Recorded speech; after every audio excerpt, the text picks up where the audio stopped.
اعوذ باللہ من الشیطان الرجیم بسم اللہ الرحمن الرحیم۔ میں جب پاک پتن شریف جاتا ہوں یا کسی مزار پر میں کھڑا ہوتا ہوں تو وہ جو حالات پڑے ہوتے ہیں نا ان بزرگوں کے، وہ سامنے آتے ہیں کہ یہاں خواجہ نظام الدین محبوبی لائی تشریف لائے۔ دیکھیں نا، اگر کوئی بندہ سوچے تو ہو سکتا ہے کہ اس کا کلیجہ پھٹنے کو آئے جب خواجہ نظام الدین صاحب کہتے ہیں کہ جو باب جنت ہے نا بابا فرید صاحب کا، کہتے ہیں ایسی باب جنت نہیں، فرماتے ہیں جب بابا صاحب کا وصال ہوا تو بابا صاحب وہیں لیٹے ہوئے تھے جہاں آج ان کی مزار ہے، اور ان کے سرانے بالکل جس جگہ کو لوگ باب جنت کہتے ہیں وہاں میں نے رسول پاک کو کھڑے ہوئے دیکھا ہے۔ اب کوئی آدمی حضور کی خوشبو محسوس، اس کا ایک ارادہ بن گیا نا کہ یہاں حضور کھڑے تھے، اس پر کیفیت کیا تاری ہوگی، اس پر انداز کیا ہوگا، اس پر وارد کیا ہوگا، وہ کہاں پہنچ جائے گا ایک دو منٹ کے اندر۔ تو یہ تو اس وقت ہے جب اس کے محسوسات ہوں گے، جب وہ نظریاتی طور پر اس بات سے متفق ہوگا، جب وہ خوشبو محسوس کرنے کی صلاحیت رکھتا ہوگا۔ ایک بات عذرائے محبت ہے، کہہ دیتا ہوں کیونکہ سوالات ہوتے رہتے، کہہ دیتا ہوں۔ اعلیٰ حضرت کے ایک مرید تھے مولانا حشمت علی خان صاحب رحمۃ اللہ، بڑے تگڑے آدمی، جن لوگوں کی پوزیشن بڑی سخت فاضل لوگ ہوتے ہیں نا، اور حاضر جواب ایک منٹ سے پہلے پاک پتن شریف گئے تو باب جنت سے گزر کے آئے۔ باب جنت سے کسی ہمارے عالم نے نہیں لکھا کہ جب وہاں سے گزر گیا اب توبہ نہ کرے اور کوئی اچھا عمل نہ کرے تو جنت میں جائے گا، بس یہ کہا کہ ایک دروازہ ہے جہاں خواجہ نظام نے حضور علیہ السلام کو کھڑے دیکھا، گزر جائے کوئی تو الحمدللہ اس کے لیے ایک برکت ہے۔ لیکن کسی شخص نے یہ نہیں کہا کہ اب وہاں سے نکل کے آ جائے اور معاذ اللہ جھوٹ بولے، جو مرضی کرے اور کہ میں جنتی ہو گیا، یہ معنی کسی بندے نے بھی بیان ہے نہیں کیا۔ ہاں وہاں سے گزر کے آئے، سچی توبہ کرے، بعد میں اپنے اعمال پہ محنت کرے، اللہ اسے برکت عطا کرے گا۔ فرماتے میں پاک پتن شریف سے ہو کے آیا، رش بڑا تھا، اس کے ایام تھے، تو باب جنت سے گزر کے آیا تو میں بس کی چھت پہ بیٹھ گیا، کچھ اور لوگ بھی تھے، تو ان میں سے کچھ ایسے صاحبان بھی تھے جن کو بیماری ہوتی ہے چھیڑ کے رکھنے کی، کوئی نہ کوئی بات کیے رہتے، یہ ہو گیا تو وہ ہو گیا، کہتے ہیں انہوں نے بات چھیڑ دی، مولانا کہاں سے آ رہے؟ تو میں نے کہا پاک پتن شریف۔ تو کہنے لگے کہ آپ وہ بہشتی دروازہ جس کو کہتے ہیں باب جنت، وہاں سے بھی گزرے ہیں؟ کہنے لگے الحمدللہ، لائن تو بڑی لمبی تھی پر موقع مل ہی گیا ہے، گزر گیا ہوں وہاں سے۔ تو کہتے ہیں مجھے سونگنے لگ گئے، کہنے لگے پھر تو آپ جنتی ہو گئے ہوں گے، پر آپ کے پاس سے جنت کی خوشبو نہیں آ رہی۔ تنزیہ انہوں نے کہا، تنزیہ۔ تو کہتے ہیں انہوں نے طنز کیا تو مجھے بھی حق حاصل تھا، جواب در جواب کی تو اجازت ہونی چاہیے نا۔ میں نے کہا مولانا کیوں، آپ کیوں سونگ رہے ہیں؟ کہنے لگے میں نے حدیث پاک میں پڑھا ہے کہ جنتی 500 سال بھی دور ہوگا تو اس کے پاس سے خوشبو آئے گی، یعنی 500 سال لگیں گے ابھی اس تک، تو پھر بھی جنت کی خوشبو آئے گی، تو آپ سے تو کوئی نہیں آ رہی۔ کہتے ہیں میں نے ان سے کہا آپ نے ایک حدیث پڑھی ہے، اگلی بھی پڑھ لینی تھی، حضور نے فرمایا جہنمی کو جنت کی خوشبو کوئی نہیں آئے گی۔ یہ نہیں پڑھی ہے آپ نے حدیث، یہ نہیں نظر سے گزری؟ تو کہتے ہیں اب وہ مولانا مجھ سے معذرت کرنے لگے، کہنے لگے یار آپ تو ناراض ہی ہو گئے۔ تو میں نے کہا بھی آپ نے کیوں چھیڑی بات؟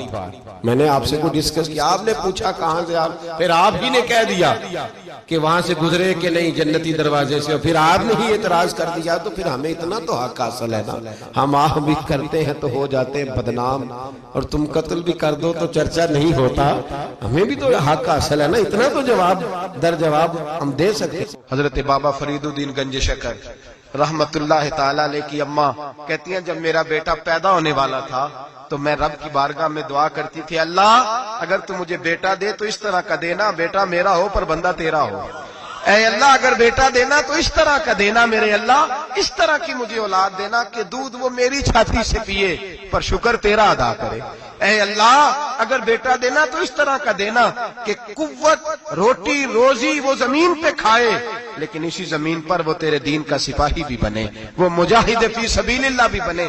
حضرت بابا صاحب کہتے ہیں مجھے شکر پسند تھی، اماں بڑے جتن کرتی ہے بیٹے کے لیے، بڑا کچھ کرتی ہے، تو بیٹے روٹی ٹائم پہ کھانا فلاں کا، کہتے ہیں مجھے شکر پسند تھی۔ میری اماں سردیوں کے ٹھنڈے موسم میں اٹھ کے میرے لیے پانی بھی گرم کرتی، مصلی بھی بچھاتی، اور پھر ایک پڑیا شکر کی بنا کے میرے مصلی کے نیچے بھی رکھتی، کہتی بیٹا نماز پڑھے تو اللہ شکر دیتا ہے۔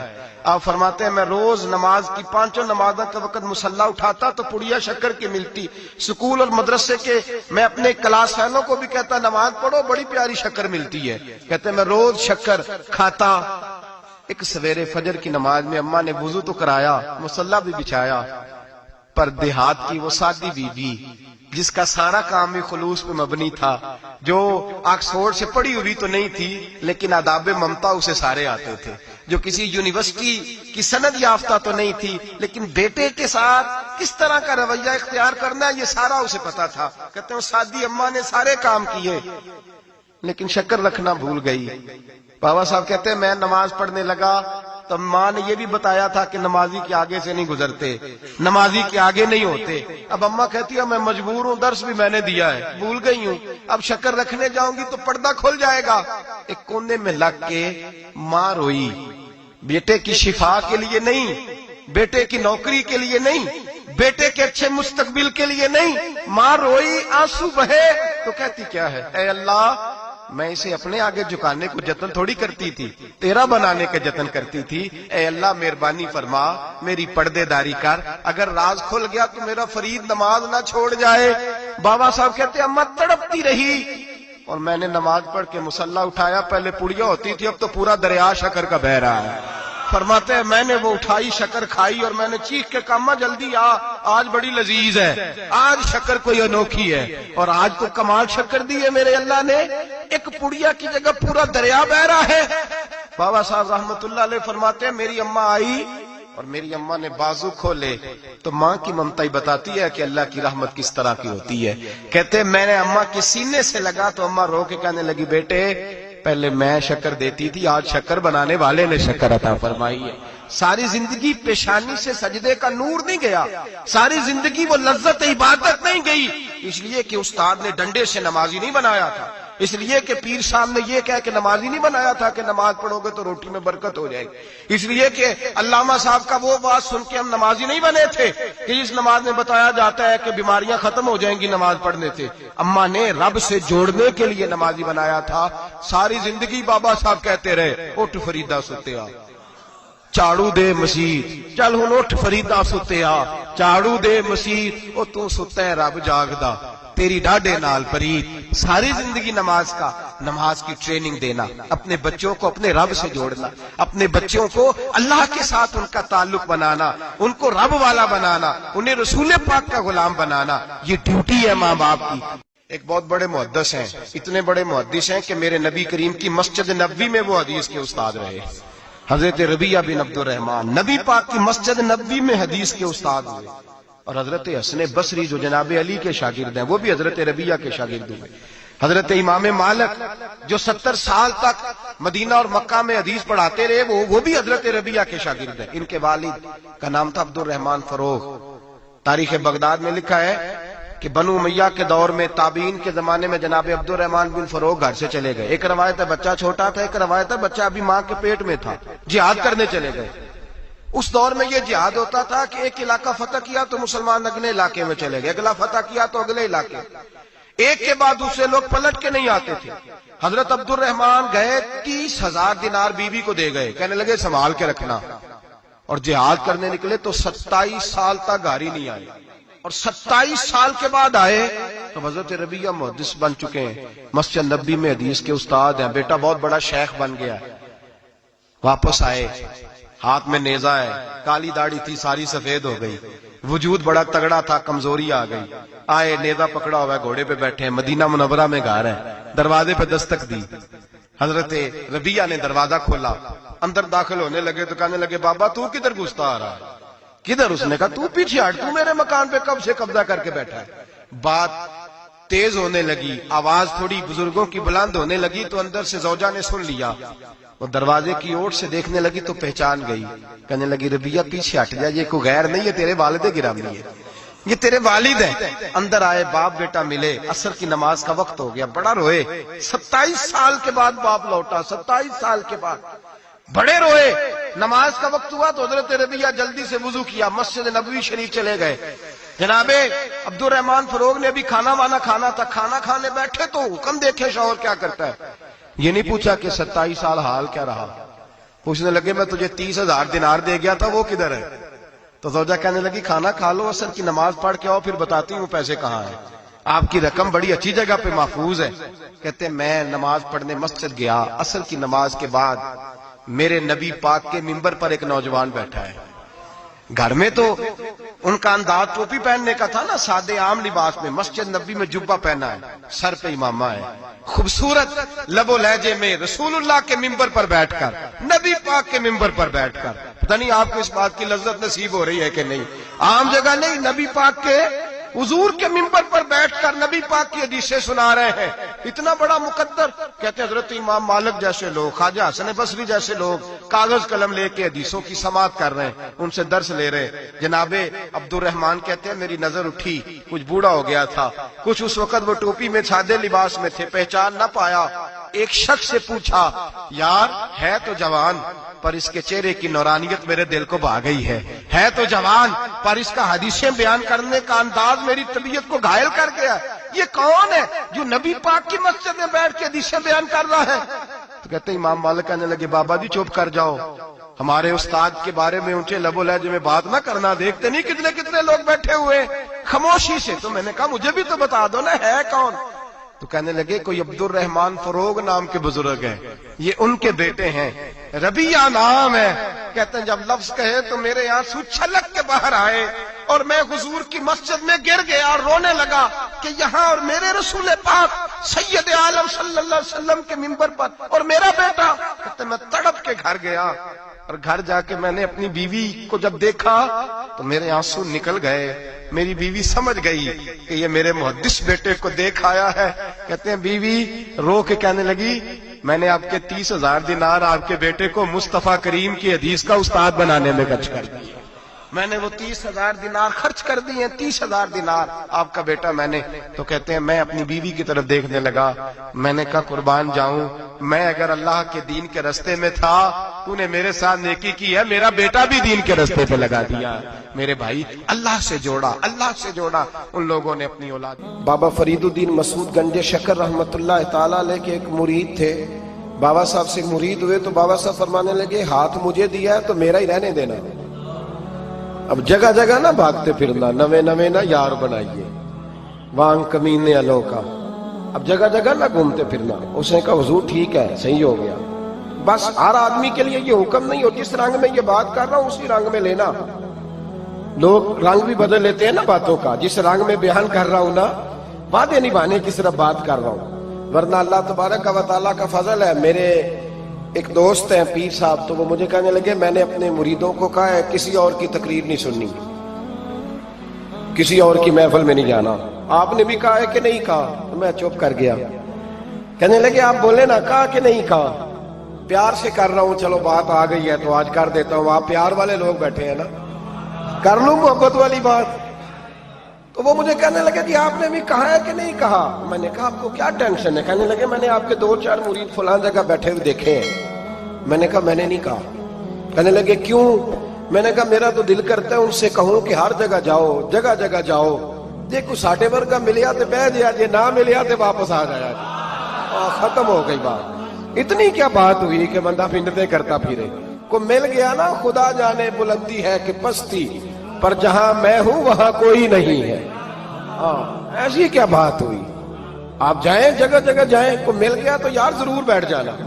وہ شاہ عبد العزیز دباغ رحمت اللہ تعالی علیہ کے پاس کچھ لوگ مرید ہونے آتے تھے تو فرمایا کرتے تھے بیٹا 1.5 مہینہ رہو، کوئی چیز مل گئی تو رہنا، نہ ملی تو کہیں اور چلے جانا. آپ کو باندھ کے تھوڑا رکھنا ہے. اگر کسی کو کہیں اور سے خیر ملتی ہے تو ہمیں کیا اعتراض ہے؟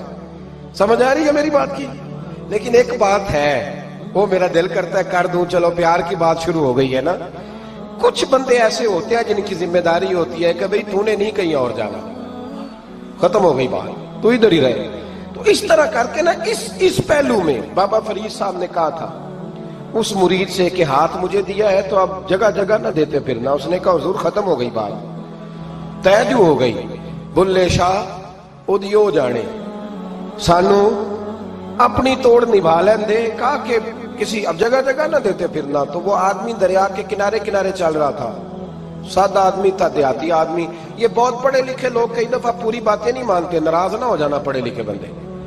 اور کئی میں نے ایسے دیکھے ہیں بیچارے بالکل ان پڑھ ہے پر جیسا کر کہہ دو نا ویسا کر جاتے ہیں. یہ پڑھے لکھے مجھ سے ناراض نہ ہو جائیں. چلو 2-4 ڈگریاں میرے پاس بھی ہیں سمجھ لے میری طرح کے پڑھے لکھے جلدی نہیں مانتے، اور کوئی سیدھے سادے وہ علم و بس کری ہو یار ایک کوئی حرف تینوں درکار، ان کو جو کہہ دو جب کہہ دو وہاں اڑ جاتے ہیں، سیدھے سادے جو اتنی بحث نہیں کرتے۔ وہ بابا صاحب کا مرید دریا کے کنارے کنارے جا رہا تھا تو پیر پھسلا تو دریا میں گر گیا، تیرنا بھی نہیں آتا تھا۔ حضرت خضر علیہ السلام آئے، اللہ نے بندوبست کیا، آئے کہنے لگے ہاتھ دے تجھے باہر نکالوں، کہنے لگے دے تو دیتا پر فرید الدین سے وعدہ کر آیا، وہ دے تو دیتا پر وعدہ کر لیا ہے، بلے شاہ او دی او جانے سانو اپنی توڑ نبھا لین دے۔ انہوں نے کہا جناب کیا مطلب؟ فرمانے لگے مجھے مطلب کا نہیں پتا۔ انہوں نے کہا تھا کہ میرے علاوہ کسی کو ہاتھ نہ دینا، تو وہ شخص کہنے لگا کہ ڈوب کے مر جاؤ گے، خودکشی اسلام میں حرام ہے۔ تو کہنے لگا وہ سادہ آدمی تھا، کہندہ اس مسئلے دا بابے فرید نو نہیں سی پتا، اس گل کیوں کیتی سی؟ اس کو نہیں پتا تھا کہ ڈوب کے مر جاؤں گا، اس کو کہنا چاہیے تھا پابند کر، جا اسے جا کے بتا مرنے لگا ہے تیرا مرید، جا اسے جا کے بتا، اسے کہہ مرنے لگا ہے، اس نے وعدہ نہیں کیا تھا کہ میں آؤں گا، اب جا اسے جا کے بتا۔ اللہ اکبر۔ حضرت خضر نے جا کے بابا صاحب کو بتایا تو بابا صاحب فوراً پہنچے، اس کو ہاتھ دیا، اللہ اکبر کہا تو باہر نکال لیا۔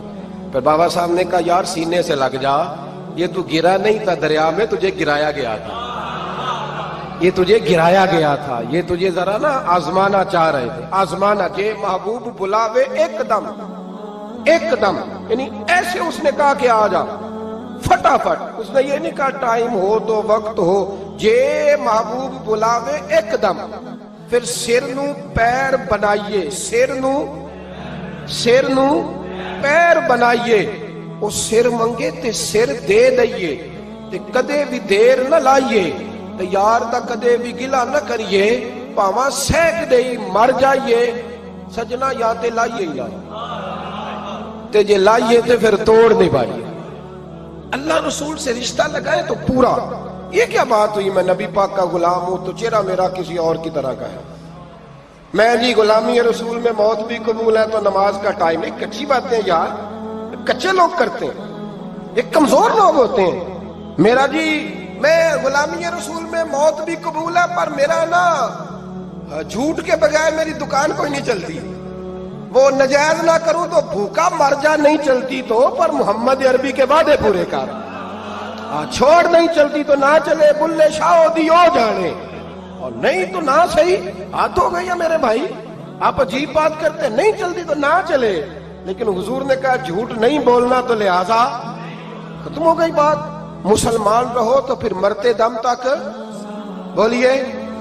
یہ کیا بات ہوئی کچی باتیں کرنا، کمزور باتیں کرنا، چھوٹی چھوٹی باتیں کرنا، میں شروع کر رہا ہوں کل سے نیک ہو جاؤں گا پرسوں سے، تو اللہ رسول کو تاریخیں دے رہے، تو چھوٹی باتیں کر رہا ہے، تو مضبوط بات کر بھائی، کلمہ پڑھ لیا تو لہذا پڑھ لیا، غلامی کر لی تو لہذا کر لی، اب نبی پاک کے وفادار ہو گئے تو لہذا ہو گئے۔ اب یہ کوئی دیکھے نا، ایک صحابی کھڑے تھے، کنز المال میں روایت ہے، نبی پاک علیہ الصلوۃ والسلام نے نہ کہا بیٹھ جاؤ، یہ بھی سنت ہے کسی کو یہ لفظ کہنا، ناراض نہ ہو جائے وہ جس کو کہا جائے کہ بیٹھ جاؤ۔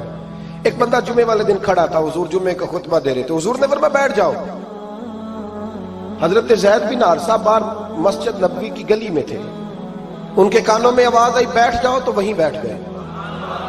حضرت مرثد بن نبی مرثد رضی اللہ تعالیٰ عنہ کہتے ہیں میں اپنے گھر سے نکل رہا تھا، اپنے گھر کے دروازے کی چوکھٹ پہ تھا، میرے کانوں میں آواز آئی بیٹھ جاؤ تو میں وہیں بیٹھ گیا۔ حضرت انس بن مالک کہتے ہیں جہاں لوگ جوتے اتارتے نا مسجد میں آنے کے لیے، میں وہاں کھڑا تھا، میرے کانوں میں آواز آئی بیٹھ جاؤ تو میں وہیں بیٹھ گیا۔ فرماتے ہیں جمعہ ہو گیا، نماز کے بعد حضور نے فرمایا زید بن حارثہ کہاں تھے؟ جمعے میں نظر کیوں نہیں آئے؟ بے خبر ہو جو غلاموں سے وہ آقا کیا ہے، جمعے میں نظر کیوں نہیں آئے؟ عرض کی حضور گلی میں آ رہا تھا تو آپ کی آواز آئی تھی بیٹھ جاؤ، تو میں نا ادھر بیٹھ گیا تھا، تو حضور نے رخ پھیرا، فرمایا مرثد تم کہاں تھے؟ حضور میں گھر سے نکل رہا تھا، ابھی چوکھٹ پہ تھا تو آواز آئی بیٹھ جاؤ تو سوڑیا میں وہیں بیٹھ گیا۔ انس بن مالک تم کہاں تھے؟ عرض کی سوڑیا جہاں ساری دنیا جوتے اتارتی ہے نا، جوتے لوگوں کے جوتے، میں نا جوتوں میں ہی بیٹھ گیا۔ تو محبوب نے فرمایا میں نے نہ تو زید کو کہا تھا، نہ انس کو کہا تھا، نہ مرثد کو کہا تھا، میں نے تو فلانے کو کہا تھا۔ عرض کی حضور آپ نے نام تو نہیں نہ لیا، آپ نام تو نہیں نہ لیا کہ فلانا، آپ نے کہا بیٹھ جاؤ۔ تو حضور ہم غلامی والے لوگ ہیں، ہم ویسے نہیں کرتے، جس کے کانوں میں جہاں آواز گئی وہ وہیں بیٹھ گیا۔ ہم نے نہ کبھی قطرے پہ غور کیا اور نہ دریا دیکھا، بس جہاں تیری جھلک دیکھی وہیں ڈوب گئے۔ یہ کیا بات ہوئی کہ اللہ رسول سے رشتہ بھی ہے تو کرتا ہوں، تو دیکھتا ہوں، تو دیکھ لیتے ہیں تو چلتے ہیں؟ نہ، یہ کچے لوگوں کی باتیں، یہ کمزور لوگوں کی باتیں، یہ ان لوگوں کے معاملات ہیں کہ جو بڑے چھوٹے دل کے لوگ ہیں۔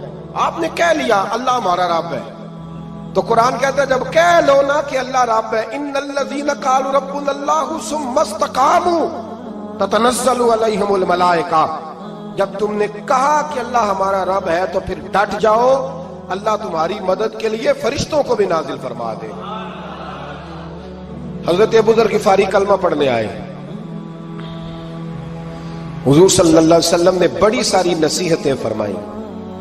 ایک نصیحت حضور نے فرمائی، ابو ذر ادھر دیکھنا میرے یاروں میری طرف، ایک نصیحت حضور نے یہ فرمائی، فرمایا ابو ذر لوگ نا تجھے میرا نام لے لے کے تانے دیں گے کہ تو بھی ان کا ہو گیا ہے، جے کر یار دے نام دا ملے میڑا۔ ہاں لوگ تجھے تانے دیں گے، کہیں گے اب تو بھی ان کا ہو گیا ہے، تو بھی اپنے باپ دادا کا دین چھوڑ گیا ہے۔ تو کہا کہ ملامت جب لوگ تجھے کرے نا تو ملامت کرنے والوں کی پرواہ نہ کرنا، تانا دینے والوں کی پرواہ۔ تانے بڑے مزیدار ہوتے ہیں، آپ یقین کریں، تانے بڑے مزیدار ہوتے ہیں، بڑے شاندار ہوتے ہیں تانے، اور ان میں نا کئی دفعہ بڑا چسکا ہوتا ہے۔ کبھی کبھی کچھ باتیں یاد آتی ہیں کہ فلاں بندے نے فلاں موقع پہ فلاں بات کی تھی، کبھی کبھی یاد آتی ہے اور دل بھی کرتا ہے اس کو یاد کرائیں، پھر خیال آتا ہے کہ یہ بات نہ کرتا تو شاید اللہ اتنا اونچا اڑنے کا موقع ہی نہ دیتا۔ تندی یہ بات مخالف سے نہ گھبرا اے عقاب، یہ تو چلتی ہے تجھے اونچا اڑانے کے لیے۔ تو نبی کریم علیہ السلام نے کہا ابو ذر ذرا غور کیجئے گا بات، کہا لوگ نا تجھے اب تانا دیں گے، برا کہیں گے۔ اب تو جو دین قبول نماز پڑھتا ہے لوگ شاباش دیتے ہیں، تبلیغ کرتا ہے لوگ، اس زمانے میں تو تانے ملتے تھے، لوگ تانے دیں گے، ذرا خیال کرنا۔ کہا یا رسول اللہ بس وعدہ ہو گیا، دے لے جس نے جتنا تانا دینا ہے، دے لے، ختم ہو گئی بات۔ حضرت ابو ذر نا یہ اس وقت صحابہ چھپ چھپ کے نمازیں پڑھتے تھے حضرت زید بن ارقم کے گھر میں، دار ارقم، وہاں سے باہر نکلنے لگے نا کلمہ پڑھ کے حضور سے وعدہ کر کے، تو دروازے پہ گئے تو ایک صحابی نے کہا کہ ابو ذر ابھی باہر جا کے بتانا نا کہ میں مسلمان ہو گیا ہوں، ایک تو لوگ تمہیں تانے دیں گے اور دوسرا ہو سکتا ہے مارے بھی، باہر جا کے بتانا نا ورنہ لوگ نا برا کہیں گے۔ تو حضرت ابو ذر غفاری نے غور سے اس صحابی کا چہرہ دیکھا اور کہنے لگے مشورہ آپ کا ٹھیک ہے پر میں نے ماننا کوئی نہیں، مشورہ آپ کا ٹھیک ہے پر میں کوئی نہیں مانوں گا۔ کہا کیوں؟ فرمانے لگے میں نے ابھی نبی کریم سے وعدہ کیا ہے کہ میں کسی کی پرواہ، میں نہیں پرواہ کروں گا کسی کی، ختم ہو گئی بات، مارے جس نے مارنا ہے، دے تانا جس نے دینا ہے، ابھی تو وعدہ کیا۔ یہ کیا بات ہوئی کہ لوگ کہیں گے تو مولوی ہو گیا ہے، لوگ کہیں گے تو غلام ہو گیا ہے، لوگ کہیں گے تو دنیا دار ہو گیا ہے، وہ جی بچے کی شادی پر بینڈ باجا نہ بجایا تو دنیا تانے دے گی۔ دنیا کون ہوتی ہے؟ کبھی آپ نے یہ سوچا ہے کہ آپ نے دو شخصیتوں کو بیچ میں رکھا تو آپ نے وزن کس کا کیا؟ ایک طرف دنیا، دوسری طرف اللہ رسول کا دین۔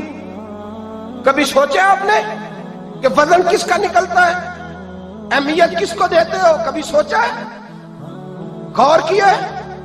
خدا کے بندو سوچو تو صحیح، ایک طرف دنیا کو رکھا، دوسری طرف اللہ رسول کا دین، اور پھر کہا جی دنیا نہیں مانی تو لہذا میں نے دین پہ عمل نہیں کیا۔ پتہ ہے آپ نے کیا کیا ہے؟ اللہ قرآن میں کہتا ہے لوگوں نے قدر نہیں کی اپنے رب کی جیسی کہ قدر کرنی چاہیے۔ عجیب معاملہ ہے نا یار،